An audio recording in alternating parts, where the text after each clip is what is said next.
What is going on, Lunatic Fringe? So let's do some updates about where we are and how we get to $1. For anybody who hasn't, Luna Classic has had a tremendous story so far.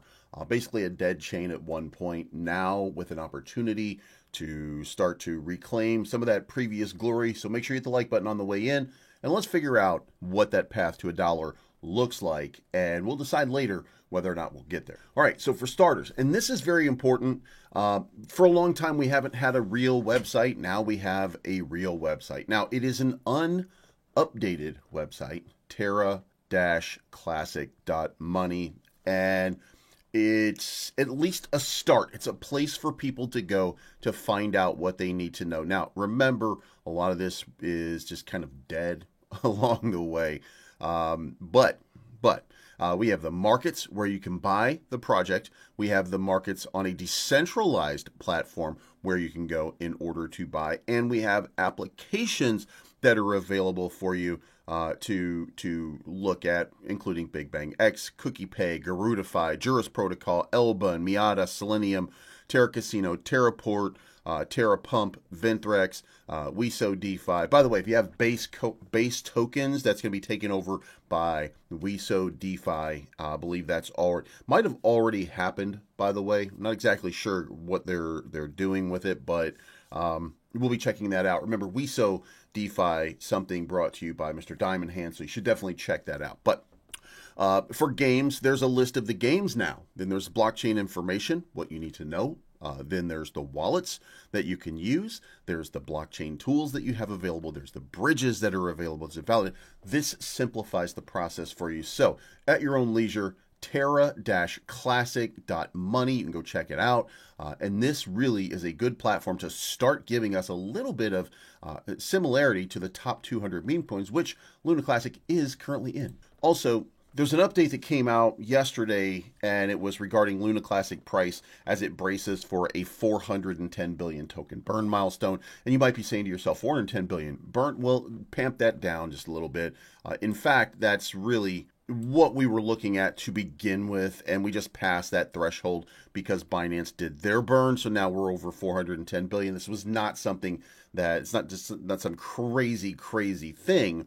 This is just this is just kind of an update to, what would it look like. And by the way, they burned 500 Luna Classic for, again, not a lot. We really have to work on volume, but we're now over 410 billion. There's nothing special about that. So this article, despite that I'm bringing it to you, it doesn't really provide any value. It just gives you an idea of from May of 2022 until now, we burned 410 billion. And we should recognize at this point that that's not enough. So what does it take to get to $1? Well, first of all, let's talk about meme coins. There are a lot of meme coins out here and a lot of utility coins available to you as well. Among them, Juris Protocol, Enhera, Terra, Garuda X. There's, what do we have over here? We've got food, we've got fun, we've got cookie, we've got Lunk Pepe. It's a whole bunch of different stuff over here, right? So, and by the way, are you a brokey? Are you a brokey? Because I've been telling you for days that you got to get in on Believe in Lunk. And you guys, I don't know what you were doing, apparently not buying, because guess what? It's now at an all-time high at 6.8 cents right now, which means that from our launch, we're now up 7x. So did you make out like a bandit? Did you win big? Or did you fade it because you didn't know whether or not it would pump? I mean, did you miss the boat? So just, again, for clarity's sake, it went up over 9 cents just a little while ago.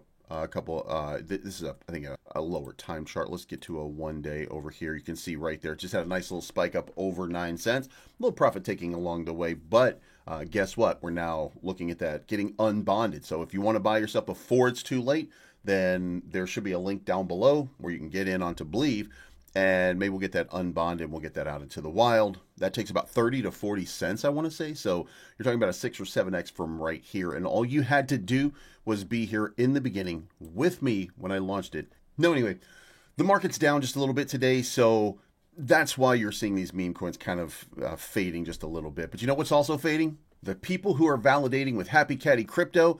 Over the weekend, we had another mass sell down. He's down another 3 billion People are unstaking from him, and I want to thank for anybody who's doing that because they understand what a criminal enterprise looks like, because they understand what it's like to see people who are voting against their own better well-being.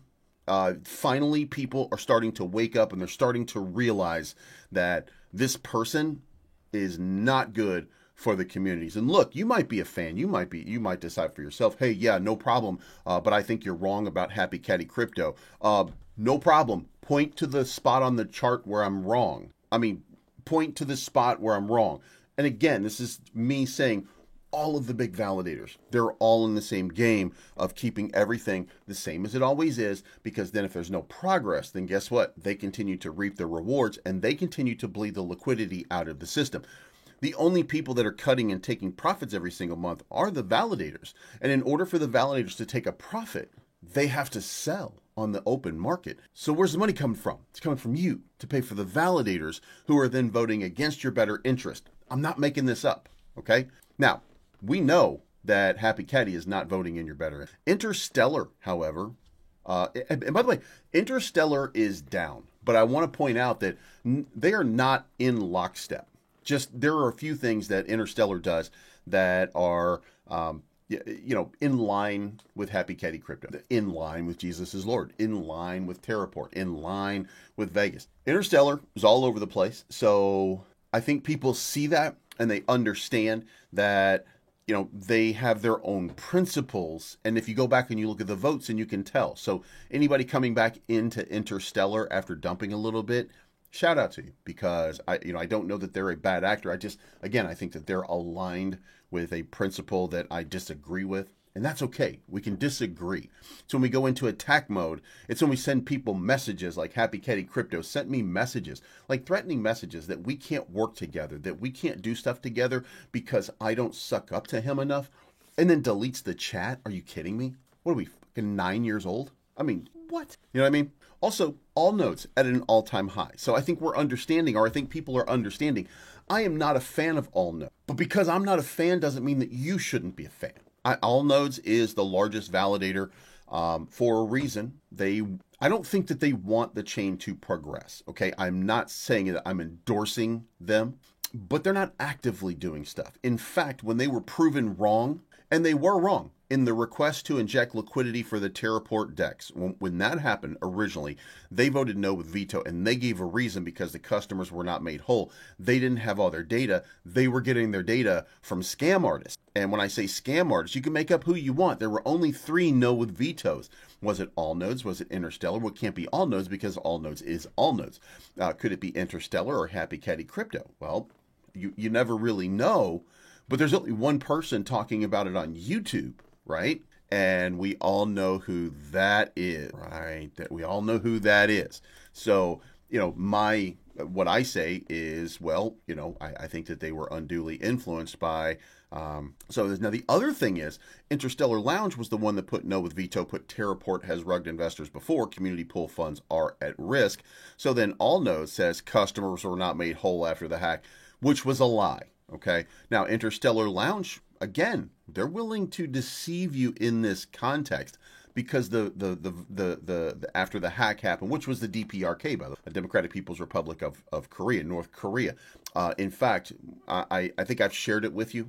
I have Interpol's data showing exactly what happened and the wallets and everything like that, and the Democratic People's Republic. Now, Interstellar chose to just go with a narrative which was untruthful, in my opinion, and just ran with it. And All Nodes did the same thing. And then we went back to Terraport and said, to All Nodes and said, wait a minute, what are you doing? Why are you lying? Why are you being deceptive? And you guys noticed that I went off on All Nodes. A lot of people went off on All Nodes. So then guess what? The proposal was put back up for a vote. And guess who didn't know with veto on this one? Then All Nodes sat on the sidelines, said, you know what? Let's let the people decide. We're not going to gatekeep this thing. But then what happened here? Interstellar said funds should go to TerraSwap and not Terraport. They didn't have a logical reason at that point. Okay. You see what I'm saying? Like they now it was not them being, now we understand that it's really that they have a personal vendetta, that they're validating with a personal vendetta, in my opinion, over what's going on, because now they've changed it from TerraSwap to TerraPort. And then Abby Getty puts his in a video. So go subscribe to his channel and make him some more money so that you know exactly he is or grift. Grift, you know. By the way, make sure you hit the like button since you're already hitting his like button too. So anyway, now the ultimate result here, by the way, is that Garuda DeFi has passed, and all of these have now passed.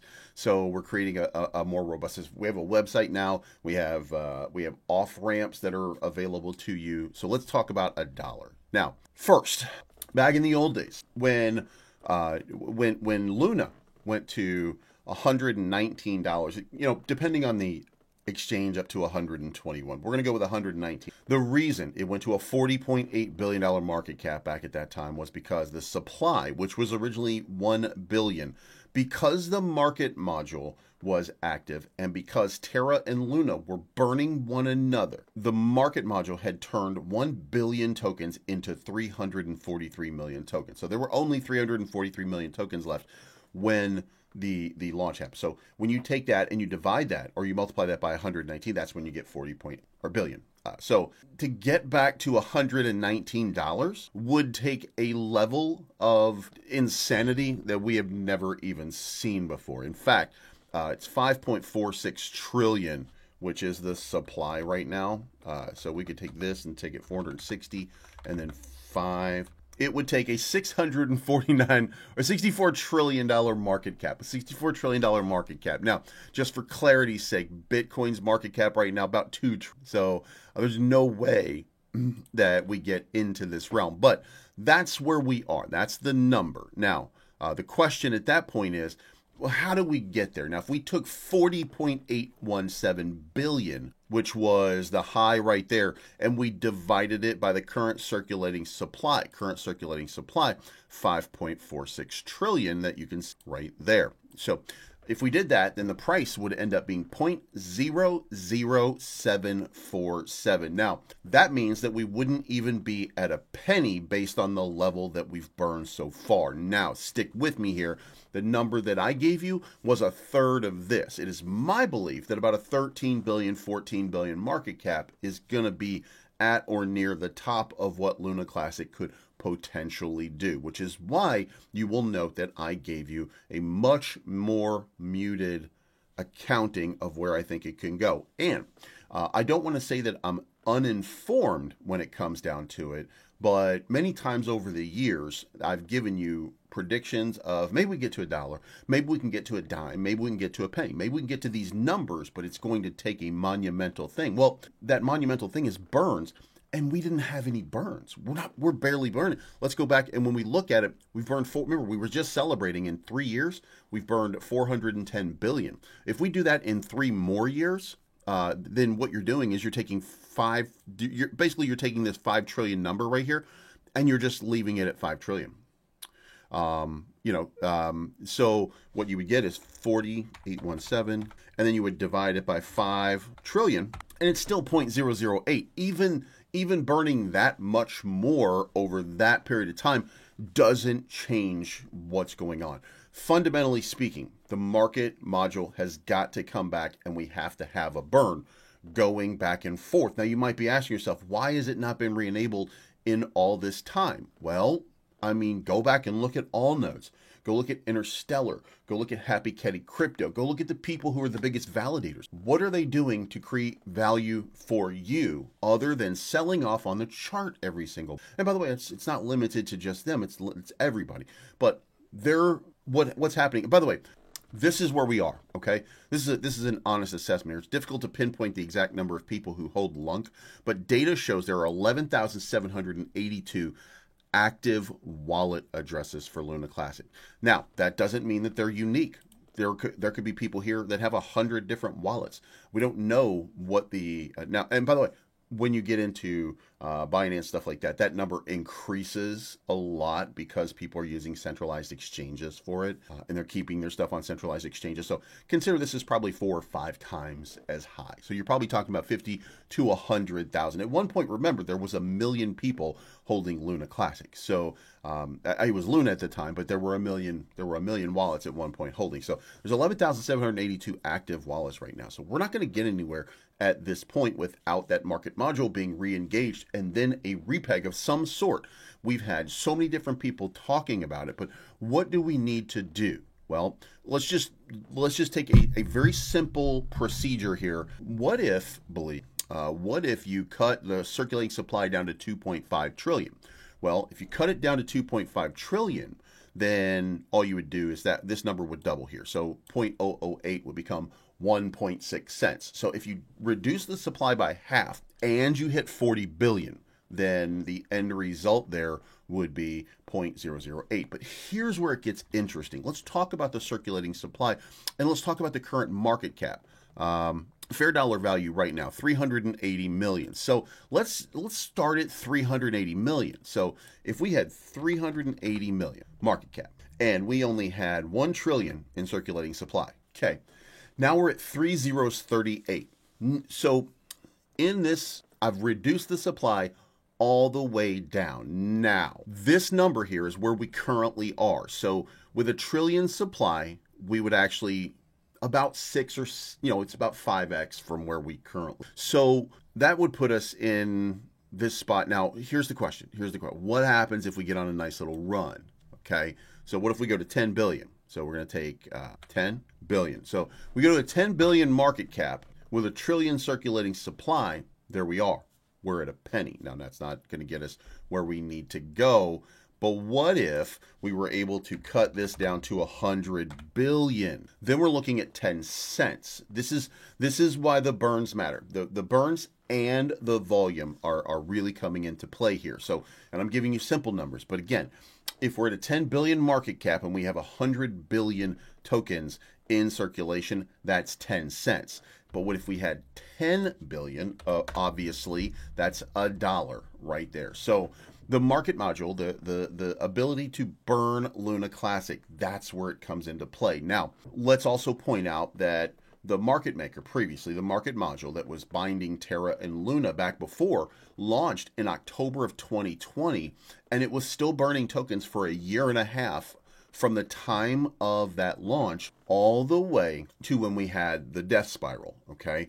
Now, in those 16 months, that reduced the supply, but it reduced the supply from 1 billion down to 343 million, which is a 66% decline. So if we took, if we just took 5.46 trillion, that's million, billion, trillion, and we multiply that by 0.66, then that means that our end result here is going to be 3.6 is what we're going to, is that right? Yeah. So if we lost 3.6, we're talking about 1.8 trillion ultimate. So 1.8 trillion would be the supply. So in the event that we were to be able to get down in 16, 18 months down to 1.8 trillion supply, then consider if we were at 380 million market cap, which we currently are, and we hit that number right there, then you'd be talking about we'd be at 3021. Now, where are we right now? We're at 40588. So a 4x from where we are currently is what we're looking at in order to get into that range. And by the way, it's not that far. It's not that far. In fact, that's right there.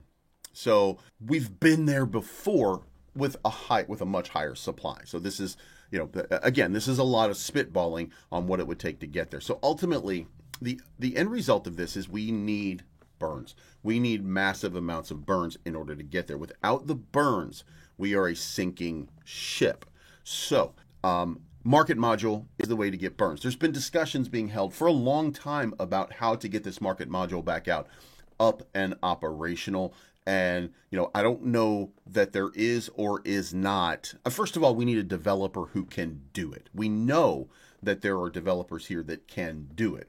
The question is, what does it take? And a lot of it comes down to, potential impact and value. Like, for example, we just talked about 5.6 trillion in LUNC. But what about USTC? Like, we have a market cap over here of 71 million, but we have a circulating supply of 5.59 billion. Like, what we need to do is we need to find a way to get people back onto the chain from off of the chain.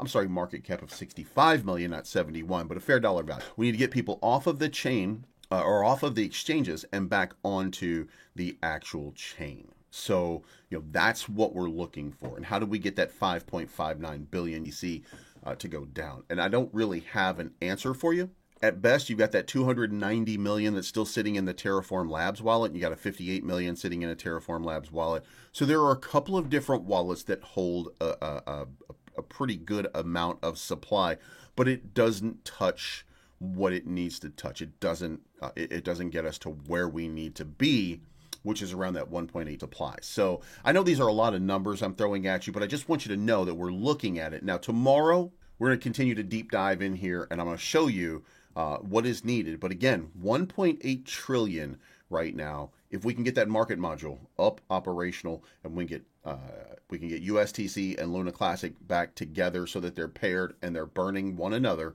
by re-enabling the module, by re-enabling that repeg, by redoing all this kind of stuff and creating a pairing that would allow for some sort of a reduction in supply via trading. Maybe we have a shot at getting into that. It's a long way off. It is a long way off. So be prepared for some pain along the way. But we are at the start of what I think is going to be a crazy altcoin season. You might even see a nice little 40x here from Terra Luna Classic over the next little while, because it is almost time for everything to rip. And I know I've said it before. The market has always showed me before that it was ready to happen. I didn't anticipate the Trump administration coming in and messing everything up. I didn't anticipate a lot of the things that have happened along the way to prevent a real altcoin season, but we're going to get it. It's going to happen. The fundamentals of this market still show me that it's going to happen. It's just a question now of timing. Global money supply continues to flow in. That global money supply continuing to flow in means that price is only going to up for right now. But if you don't believe me, go check out Global Money Supply. Go look how it's correlated with crypto all this time, and let me know what you think. This is not financial advice, but I'm always right. And if you haven't already, make sure you hit that like. We'll talk to you again soon.